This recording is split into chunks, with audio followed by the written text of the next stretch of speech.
Hey, it's Mazzy here, a little spruced up today for this video. The other day I did a video on rock artists going disco. I really had a good time with that video. I realized I had a lot of great comments. People mentioned that where's Shakedown Street by the Grateful Dead? I realized it was the one Studio Dead album I didn't have. I rectified that. I found a used copy on the way. But going with the whole disco dance thing, I've been in this mood, man. I just got this. This is the limited edition, now sold out, so you can't get it. I'm gonna give you a preview of this Madonna set. Finally Enough Love, 50 number ones.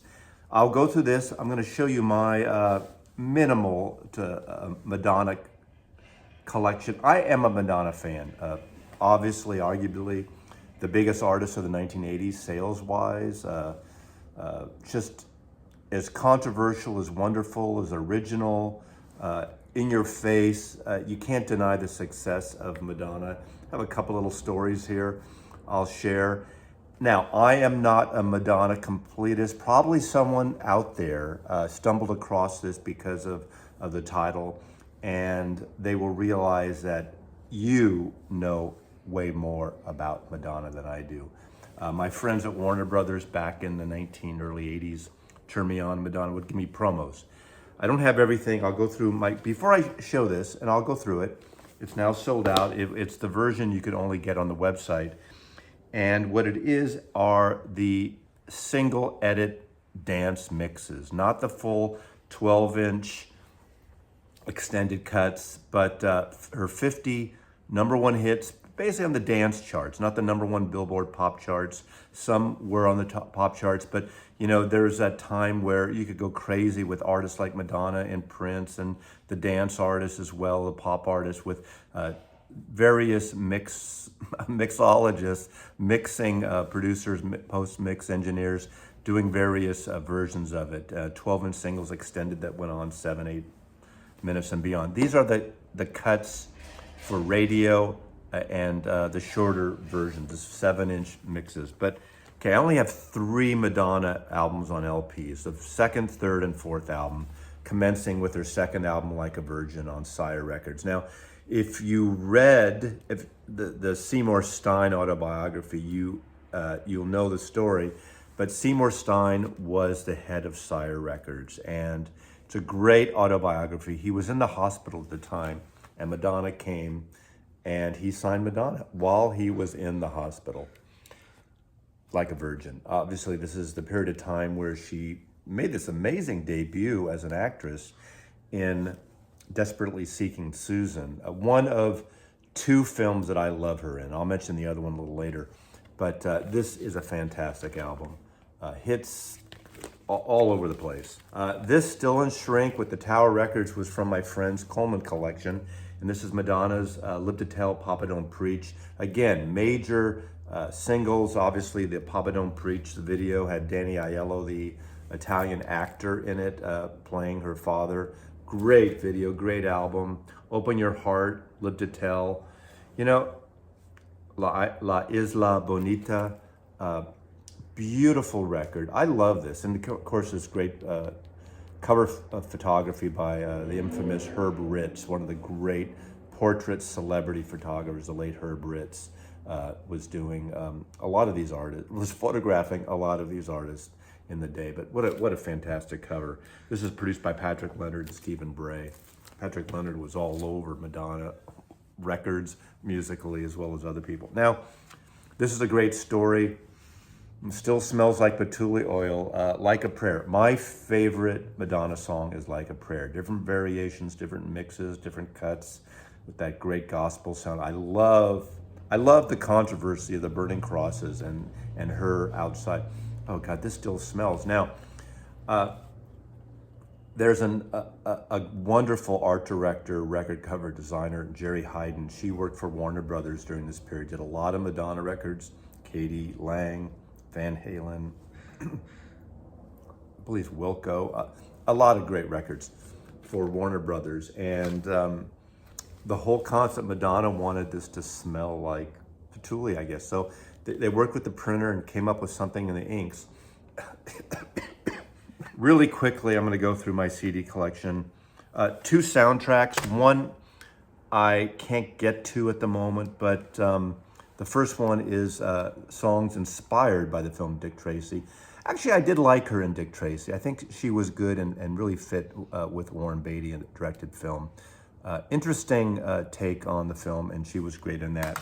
The other one, which I don't have her, is Evita. I think she was the perfect choice for the Alan Parker directed motion picture of Evita with Jonathan Pryce and Antonio Banderas. And I love that movie. I love the soundtrack. I think she was a perfectly cast as Eva Perón. Now, again, a CD of True Blue, CD of Like a Prayer album, love this record. Bedtime Stories, another one I really enjoy. This is the 12-inch CD version of the EP with the various mixes and outtakes and the Sound Factory mix and the Orbital mix. Again, that's the whole thing that this vinyl box I'm going to show you. Now, Ray of Light. Ray of Light, I think, is a masterpiece. It gets in a little electronic. 1999, I believe, just before the turn of the century. Fantastic. She had a really great run in the 80s and 90s and was doing some fantastic variations of dance music, pop music, and again, a true original. Ray of Light, Madonna. This is a good album as well. And again, I only have it on CD. I don't have these on vinyl. But music, Maverick, Warner Brothers. I believe Maverick was a custom label that Warner developed for Madonna, and she put out some of her records and of course other artists, but another great one. And this is really a wonderful image and again, wonderful release with, she worked with some of the best also choreographers, fashion designers. She always had a look that she emulated, again, from the New York club scenes and the great photographers she worked with and stylists. And I only saw her once in the late 80s on one of her tours through my Warner Brothers friends. But again, I was really into Madonna on the CD things. Now, this is interesting. There's a movie she was in, Next Best Thing, not a great movie at all. Rupert Everett was in it with Madonna. But Rupert Everett, the actor, a great British actor, talked Madonna into doing this for the movie. And it's their rendition of American Pie, the Don McLean song, for The Next Best Thing. It's not the full song, the long 6-7 minute song with all the lyrics, but it's kind of a dance beat. It's simple. And they do a duet of American Pie. And it's, in a way, a novelty. It almost doesn't fit with everything else she did, but she did it because of Rupert Everett, and it's something that I love. And every once in a while I put this on, I really enjoy it. American Pie, Madonna. A lot of people don't know about this. Obviously, you Madonna freaks know all this and more. Now it's just a couple of comps. Something to Remember, expanded a 10-year period, from the 86 or so to 96, give or take, 97. This is a really good comp album of some singles, unreleased things. I love this too. Again, it's called Something to Remember. Now, of course, before I get into the last two comps, a single I got a 12-inch, again, I always talk about 12-inch singles, but they call it like the Orbit 12-inch mix, hip hop mix, 1990 Shep Spresson himself mix, the Beats Within mix. There was a period of time where you'd get a CD or a 12-inch and there would be 4, 5, 6 different mixes, dub mixes, extended mixes, and this is Justify My Love. I love this. I think this is around the time of the documentary that she put out, one of the several film projects she worked on. This is a great song. I love this. And it's fun to hear the different mixes. So that's all I have in terms. I don't have any 12 inches anymore. I did. For some reason, I purged them over the years. But again, the Immaculate collection. I got a promo from my Warner Brothers buddies. That's why it's marked. And this has all the great singles. I mean, if you just want one comp, this is the one to get. The Immaculate Conception. It's got 17 songs. I'm sure there was a vinyl version, which I do not have, but this is great. Sounds pretty good. And then it got Greatest Hits Volume 2, GHV2, Greatest Hits Volume 2, Madonna, and it has the later period of stuff. So that's it. Now let's get into this. You guys want to see this because there is a 2-record set that I believe has, was it 16 cuts? I'm not quite sure, tracks of Madonna. Again, these are, it starts with Holiday 7-inch version, like a version 7-inch version. These are the dance mixes. These aren't the normal songs you've heard in on the pop charts, on the albums that I showed. And it goes to 6 LPs of Madonna. This was a limited edition only directly through the Madonna, Rhino Records, Warner Brothers site. Sold out pretty quickly. I, for some reason, had this hankering for this when I heard about it. Now, it's that thump continuous dance thing throughout the whole thing.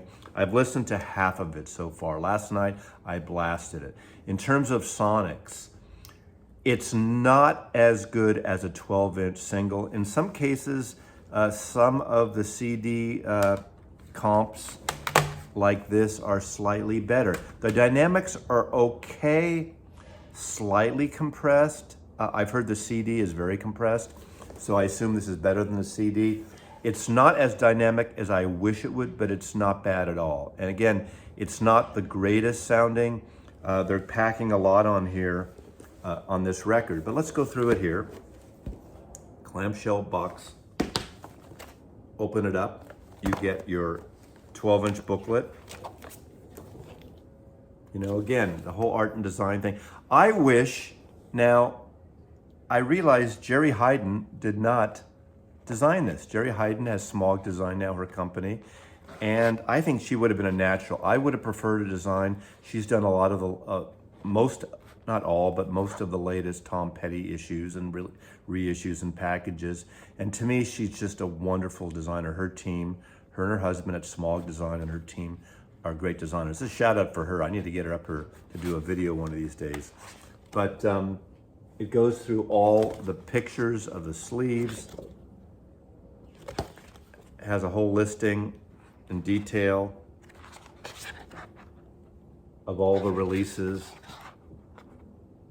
Very extensive liner notes, but kind of a nice view. Now, they repeat the same image throughout, but what's nice about it aesthetically, now, again, I think as much as I think it's a nice, clean design, I think it's not as bold and original as it could have been design-wise, but that's just my snooty design take on things, because I love really good design. Now, in the box, you have separate regular inner sleeves, but the records come in these beautiful polyline sleeves. So you have the same image repeated throughout the cover with different color backgrounds, very pop artish, and I'll show them as we go along. And the records are beautifully pressed. I think the pressings are wonderful. They alternate between a red and a black vinyl. And the mastering was by Mike Dean and the mastering assistant, Sean Solmar, and the lacquers cut by Joe Nino Hernes.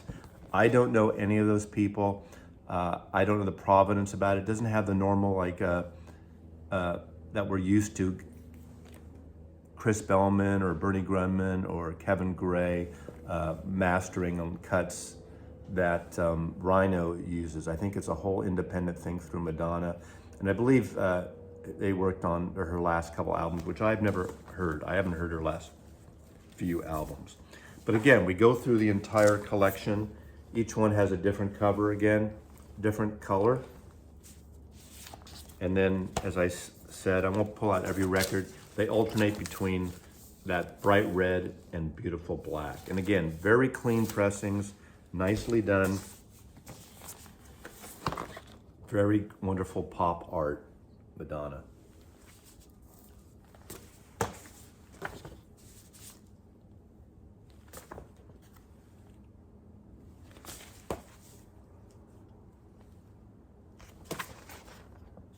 Content-wise, it ends with, I don't search, I find. Honey Dijon radio mix. You got Bitch on Madonna. You got Ghost Town. You got the Dirty Pop intro remix. Going back, you got Bedtime Story the junior single mix, Don't Cry For Me, Argentina. Obviously that is the Miami mix edit. That's from Avita. Ray of Light, Sasha Ultraviolet mix, Beautiful Stranger, American Pie, the Richard Humpty version radio mix, and so on and so forth. I could go for days talking about the 50 remixes. It's a dance record. It's an upbeat record. It's not the long extended mixes, but to have it on vinyl for 6 LPs, you can't have the 7-8 minute thing. Otherwise, you're going to have a 20 LP vinyl set here of Madonna. So that's the overview of the Madonna box set that you cannot get, but you can get the 2 LP version. You can get various CD. I think there's a multi-CD version which has everything, but I think dynamically the vinyl is going to be kick ass over the CDs. But again, it's not quite as dynamic as I would like it to be. I felt it was slightly compressed, but I need to kind of go over the last, 2 LPs to see if I feel 3 LPs. I've only heard half of it so far. That's it. Madonna, this is Finally Enough Love. Madonna dancing. Take care. Mazzy loves you.